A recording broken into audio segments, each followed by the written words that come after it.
আপনি কি জানেন বাংলাদেশের একটা ফেক খাত তৈরি করে মানুষের কোটি কোটি টাকা মেরে দেওয়া পৃথিবীর সবচেয়ে সহজ কাজগুলোর মধ্যে একটা। কারণ আমরা ফ্যান্টাসি পছন্দ করি, শর্টকাট ভালোবাসি আর কানের মাথা খেয়ে লজিক ছুঁড়ে ফেলে দিই। আজ ব্রেকডাউন করব কিভাবে ভুয়া স্কিম বানিয়ে আপনার পকেটের কষ্টার্জিত টাকাটা হাসিল করা হয়। স্টেপ নাম্বার 1, অবাস্তব লোভ দেখানো।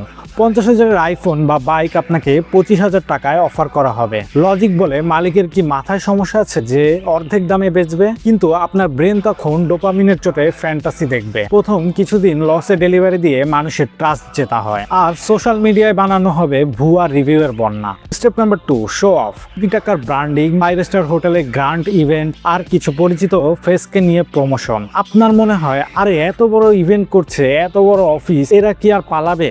এরপর যখন কোটি কোটি টাকার অ্যাডভান্স ক্যাশ জমা হয়ে যাবে, অমনি সাপ্লাই চেনের অজুহাত দিয়ে ডেলিভারি বন্ধ।